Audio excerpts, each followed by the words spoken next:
এবার আসুন এনাদের পরে রসুলের পরিবারের পরে আহলে বাইত কারা? রসুল সাল্লাল্লাহু আলাইহি ওয়াসাল্লামের মোট সন্তান ছিল কতজন বলেন তো? কে বলতে পারবেন? রাসূলুল্লাহ সাল্লাল্লাহু আলাইহি ওয়াসাল্লামের মোট সন্তান ছিল কতজন? কয়জন? 4 জন। আবার এদিক থেকে বলেন 4 6 জন। দেখছেন, আমরা জানি না আমাদের রসুলের সন্তান কয়জন, অথচ আমরাও সন্তান, কিন্তু আমরা এটা জানি না। রাসূলুল্লাহ সাল্লাল্লাহু আলাইহি ওয়াসাল্লামের মোট সন্তান ছিল 8 জন। 4 জন না, আবার কি 6 জনও না, মোট কয়জন? কথা বলেন, 8 জন। তার মধ্যে 7 জন সন্তান হলো মা খাদিজাতুল কুবরা রাদিয়াল্লাহু তাআলা আনহার। কয়জন? 7 জন। একটি সন্তান হলো রায়হানা নামে রসুলের একজন বিবি, তার। খাদিজাতুল কুবরা রাদিয়াল্লাহু তাআলা আনহার 7 জন সন্তান কে কে? 4 জন কন্যা, 3 জন ছেলে। এটা কার সন্তান? খাদিজা রাদিয়াল্লাহু তাআলা আনহার। 4 জন কন্যার মধ্যে প্রথম একজন হলো উম্মে কুলসুম। কে বলেন তো? উম্মে জয়নব, রুকাইয়া, ফাতেমাতুজ জাহরা রাদিয়াল্লাহু তাআলা আনহা। কয়জন মেয়ে হলো বলেন তো দেখি? জয়নব, রুকাইয়া, উম্মে কুলসুম, ফাতেমাতুজ জাহরা রাদিয়াল্লাহু তাআলা আনহা। মেয়ে কয়জন? এবং খাদিজা রাদিয়াল্লাহু তাআলা আনহার 3 জন সন্তান ছিল, কাসেম, তাহের, তৈয়েব। কয়জন? কাসেম, তাহের, তৈয়েব। কয়জন হলো? মেয়ে কয়জন? 4 জন। মোট কয়জন হলো? কার ঘরে? খাদিজা রাদিয়াল্লাহু তাআলা আনহার ঘরে। রসুলের আরেকজন সন্তান ইব্রাহিম। কি নাম? তিনি রায়হানা নামে একজন রসুলের স্ত্রী, আমাদের মা, তার ঘরে। তাহলে মোট কয়জন সন্তান হলো? 4 জন ছেলে, 4 জন মেয়ে। এনারাও কিন্তু রসুলের কি আহলে বায়াতের অন্তর্ভুক্ত কিনা বলেন? আহলে বায়াতের অন্তর্ভুক্ত। এখন 4 কন্যা, রসুলের 4 ছেলের একজনও বেঁচে ছিল না, 4টা ছেলের একজনও বেঁচে ছিল না, কিন্তু কন্যা 4 জন কি বেঁচে ছিল। তার মধ্যে উম্মে কুলসুম, ওনার গর্ভে কোনো সন্তান ছিল না। এবার রসুলের নাতি এবং নাতনি কয়জন বলেন দেখি? রসুলের নাতি কয়জন? হ্যাঁ, বলতে পারেন? বলতে পারেন না? আচ্ছা আমি বলি, দেখেন, উম্মে কুলসুম তার ঘরে কি সন্তান নাই, তাহলে একজন নাই। জয়নব তার ঘরে 2 জন। কয়জন? একজন ছেলে, একজন মেয়ে। ছেলের নাম হলো আলী। ছেলের নাম কি? মেয়ের নাম হলো উমামা। মেয়ের নাম উমামা। আপনারা এই হাদিস শুনেছেন যে রসুল নামাজে গেছেন, এমন সময় একটা বাচ্চা রসুলের মাথায় বসেছিল, ঘাড়ে বসেছিল, পিঠের উপর উঠছিল। এই হাদিসটা কি শুনেছেন কোনোদিন? সেটাই হলেন উমামা। জয়নব, ওনার 2 সন্তান, একজন কি একজন ছেলে আলী, আরেকজন হলো উমামা। রুকাইয়া, ওনার একজন ছেলে, নাম হলো আব্দুল্লাহ। নাম কি? নাম কি? তাহলে রসুলের নাতি কয়জন পেলাম এখানে? 2 জন। নাতনি পেয়েছি কয়জন? 1 জন। এরপরে ফাতেমা রাদিয়াল্লাহু তাআলা আনহা, তার ৫ জন সন্তান। কয়জন? আমরা তো শুধু জানি হাসান আর হুসাইন, হাসান আর হুসাইন। ফাতেমা রাদিয়াল্লাহু তাআলা আনহার সন্তান কয়জন? আগে রসুলের নাতি নাতনি কয়জন গেছে? ৩ জন। 2 জন নাতি, 1 জন নাতনি। আর ফাতেমা রাদিয়াল্লাহু তাআলা আনহার মোট কয়জন? এই নাতি নাতনি কয়জন হলো? 8 জন। রসুলের সন্তান কয়জন? 8 জন। ফাতেমা রাদিয়াল্লাহু তাআলা আনহার 3 ছেলে। কয় ছেলে? হাসান, হুসাইন, মুহসিন। কয়জন হলো? হাসান, হুসাইন, মুহসিন। আর মেয়ে হলো 2 জন। একজনের নাম জয়নব, একজনের নাম উম্মে কুলসুম। অর্থাৎ ফাতেমা রাদিয়াল্লাহু তাআলা আনহা তার বোনের নামে তার মেয়ের নাম রাখছেন। তার দুই বোনের নামে কি? 2 বোনের নাম, 2 বোনের নামে 2 মেয়ের নাম রাখছেন। কি নাম রাখছেন? জয়নব, উম্মে কুলসুম।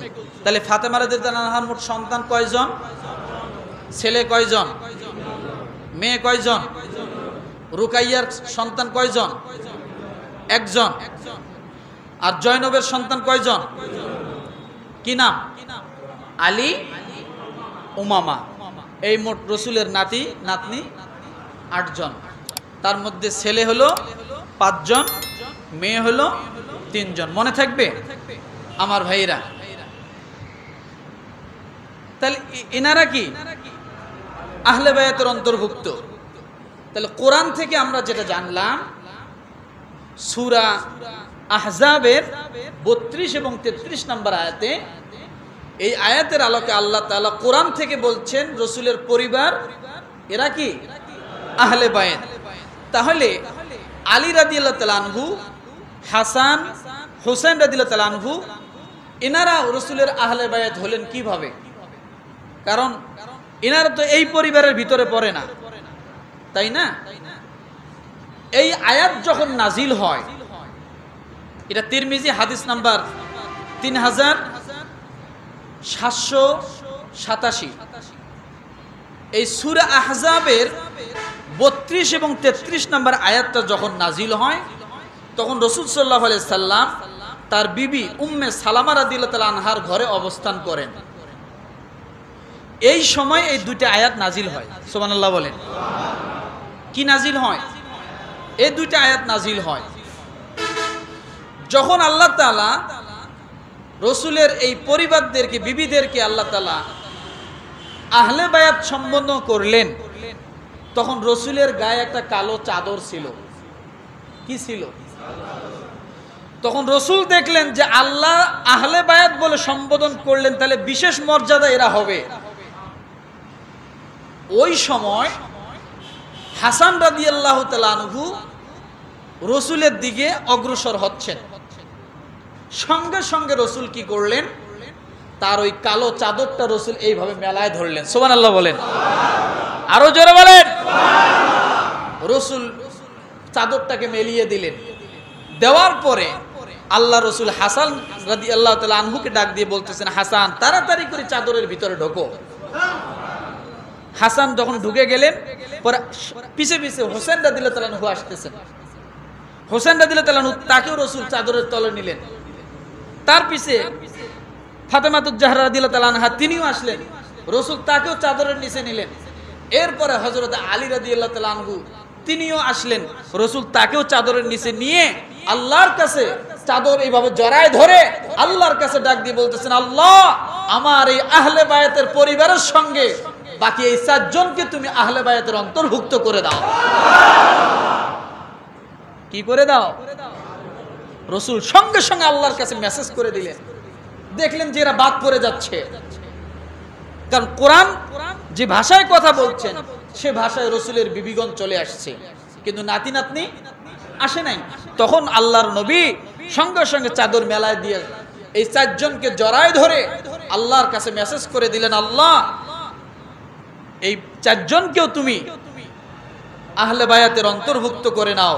সঙ্গে সঙ্গে দোয়া করলেন, আল্লাহুম্মা হাওয়ালাই আহলাল বাইত, আয় আল্লাহ এদেরকেও আপনি আহলে বায়াতের অন্তর্ভুক্ত করে নাও। আল্লাহ তাআলা সঙ্গে সঙ্গে কবুল করে নিলেন।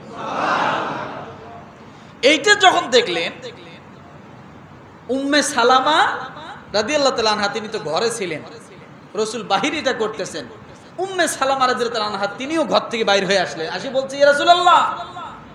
আরেকটা বর্ণনা আসছে আয়েশা সিদ্দিকা রাদিয়াল্লাহু তাআলা আনহা তিনি আসছেন, এসে বলছেন ইয়া রাসূলুল্লাহ আমরা কি মাহরুম হব এই দোয়া থেকে? আমরা কি আহলে বায়াত থেকে মাহরুম হব? রাসূল সাল্লাল্লাহু আলাইহি সাল্লাম এই হাদিসের শেষে ডাক দিয়ে বলেন যে তোমরা তো পূর্বেই আহলে বায়াত হইয়া আছো, আল্লাহ তাআলা তোমাদের জন্য দুনিয়াও কল্যাণ রাখছে, আখিরাতেও কল্যাণ রাখছে। আমার ভাইরা, আজকে এই নবীর স্ত্রীদেরকে আহলে বায়াত থেকে বাদ দেওয়া হয়, অথচ যাদের জন্য আয়াত নাজিল হলো তাদেরকে বাদ দিয়ে শুধুমাত্র আহলে বায়াত এখন আমরা নিচ্ছি এই 4 জনকে, মোট 5 জন। আলী রাদিয়াল্লাহু তাআলা আনহু, হাসান হোসেন, ফাতেমা, রাসূল সাল্লাল্লাহু আলাইহি সাল্লাম। আমরা এটাকেই নাম দিছি পাক পাঞ্জাতন। কি নাম দিছি? কথা বলেন। আমরা এই 5 জনকে আহলে বায়াত মনে করি, অথচ কোরআন কাদেরকে আহলে বায়াত বলছেন? নবীর বিবিদেরকে। আর রাসূল যখন দেখলেন এরা বাদ পড়ে যায়, তখন রাসূল কি করলেন? আল্লাহর কাছে এদেরকে চাদরের তলে নিয়ে দোয়া করে ওই আহলে বায়াতের অন্তর্ভুক্ত করলেন। এখন দেখা যাচ্ছে এই মুহররম মাস আসলে আহলে বায়াতদেরকে আমরা শুধু এই 5 জনকে 4 জনকে চিনি, রাসূলের বিবিদেরকে আমরা বাদ দিয়ে দিছি। অথচ তাদের জন্যই কিন্তু কোরআনের আয়াত কি হয়েছে? নাজিল হয়েছে। আর রাসূল এনাদেরকে দোয়ার মাধ্যমে আল্লাহর কাছে দরখাস্ত করে পেশ করে নিয়েছে। কথাটা কি বুঝাতে পারছি? তাহলে শুধু পাক পাঞ্জাতন? কথা বলেন। আমাদের ভালোবাসা থাকবে রাসূলের গোটা পরিবারের উপরে, রাসূলের গোটা পরিবারের উপরে। আমার ভাইরা, রব্বুল আলামিন ডাক দিয়ে বলেন সূরা আলে ইমরান আয়াত নাম্বার 61, ফামান জাআকা ফীহি মিন বা'দি মা জাআকা মিনাল ইলম ফাকুল তাআলাউ নাদউ আবনাআনা ওয়া আবনাআকুম ওয়া নিসাআনা ওয়া নিসাআকুম وأنفسنا وأنفسكم ثم نبتهل فنجعل لعنة الله على الكاذبين। ইহুদিরা রাসূলকে মানতে চাইত না, তারা বিভিন্নভাবে বিরোধিতা করত। তখন সত্য মিথ্যার পার্থক্য করার জন্য আল্লাহ তাআলা আয়াত নাজিল করে দিয়ে বলে, হে রাসূল আপনি ওদেরকে বলেন ওদের পরিবারে যারা আছে সকলকে নিয়ে খোলা মাঠে আসার জন্য। আর আমিও আপনাকে বলছি যে আপনি আপনার পরিবারে যারা আছে সকলকে নিয়ে আপনিও খোলা মাঠে যান, ওদেরকে ওদের দিক থেকে আমার উপর কসম করে লানত করতে বলেন যে আপনি যদি মিথ্যা হন তাহলে আপনার উপর লানত, আর ওরা যদি মিথ্যা হয় তাহলে আপনি তাদের প্রতি লানত করেন। কিন্তু সাথে কে থাকবে? কারা থাকবে? পরিবারের লোকেরা। রাসূল সাল্লাল্লাহু আলাইহি সাল্লাম পরিবার নিয়ে যখন এই কথার সত্যতা করার জন্য যখন রাসূল গেলেন, ওই সময় আলী রাদিয়াল্লাহু তাআলা আনহু, ফাতেমা রাদিয়াল্লাহু তাআলা আনহা এবং হাসান এবং হোসেন রাদিয়াল্লাহু তাআলা আনহু তাদেরকেও পরিবারের অন্তর্ভুক্ত করে ওই জায়গায় গিয়েছিলেন, যে বলেছিলেন যে তোমরা যদি তোমাদের কথায় সত্যবাদী হও, আমার কথায় যদি এটা মিথ্যা হয় তাহলে আমার উপর লানত, আর তোমাদের কথা যদি মিথ্যা হয় তাহলে তোমাদের উপর কি লানত। সূরা আলে ইমরান আয়াত নাম্বার কত? 61। আমার ভাইরা, এভাবেই কিন্তু আগে একটা বিষয় ছিল, যে কোনো বিষয় যদি কেউ বিশ্বাস করতে না চেত তাহলে এটা আল্লাহর উপর কসম করে সেটা লানতে পরিণত করা যেত, সেটা যদি মিথ্যা হতো। তাহলে আমরা আহলে বায়াত পেলাম। কথা বলেন, আমরা আহলে বায়াত পেলাম। কিন্তু আমরা নবী পরিবারকে বাদ দিয়ে আমরা শুধুমাত্র মুহররম আসলে এই পাক পাঞ্জাতন নিয়ে আমরা অনেক বাড়াবাড়ি করি, অনেক কিছু ছাড়াছাড়িও করি। কথা ঠিক না? হ্যাঁ, রাসূল সাল্লাল্লাহু আলাইহি সাল্লাম তার নাতিদের প্রতি ভালোবাসার ক্ষেত্রে অনেকগুলো হাদিস বলে গেছেন যে যারা আমার এই নাতিদেরকে ভালোবাসবে, আমার মেয়েকে ভালোবাসবে, আমার পরিবারকে ভালোবাসবে, আমি রাসূল তাদেরকে ভালোবাসবো। আর যারা এদের বিরোধিতা করবে, আমি রাসূল কিয়ামতের ময়দানে তাদের বিরোধিতা করব। তাহলে এটা ঈমানের দাবি কিনা বলেন তো? ঈমানের দাবি না?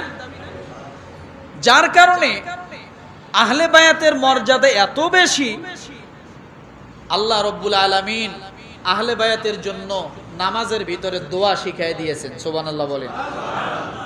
আমরা আহলে বায়াতের জন্য দোয়া করি কিনা নামাজের ভিতরে?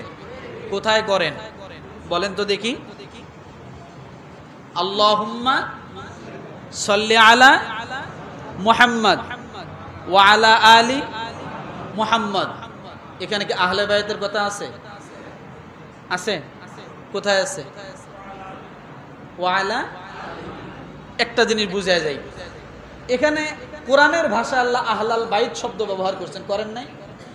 দরুদ শরীফের ক্ষেত্রে ওয়া আলা আলি হলো কেন? শোনেন, সম্মানিত ব্যক্তির ক্ষেত্রে যখন আপনি কিছু বলতে যাবেন তখন অনেক ভাষা কি হয়? চেঞ্জ হয়ে যায়, তার মর্যাদার কারণে, তার সম্মানের কারণে। আল্লাহর ভাষায় আল্লাহ আহলাল বাইত বলেছেন। আল্লাহর ভাষায় আল্লাহ কি বলেছেন? আহলাল বাইত। আমরা উম্মত হয়ে যখন রাসূলের বা তার পরিবারের সম্পর্কে কিছু বলতে যাব, তখন আমরা আহলাল বাইত বলবো না, আলে বাইত। কি বলতে হবে? কি বলতে হবে? কারণ আমাদের থেকে হাজার হাজার কোটি কোটি গুণে মর্যাদা আমার রাসূলের, তার পরিবারের। যার কারণে আমরা যখন সম্মানিত এবং মর্যাদাবান ব্যক্তির নাম নিব, তখন আমরা কি ওইভাবে নিব না, ভাষা অটোমেটিক চেঞ্জ হয়ে যাবে। এটা ভাষার ভদ্রতা, শিষ্টাচার। যার কারণে আমরা বলি ওয়া আলা আলি মুহাম্মদ ওয়া আলা আলি ইব্রাহিম। আলে কি? ইব্রাহিম। ইব্রাহিমের আহলে বায়াত, রাসূল সাল্লাল্লাহু আলাইহি সাল্লামের পরিবার, তাদের প্রতি আপনি রহমত এবং বরকত দান করুন।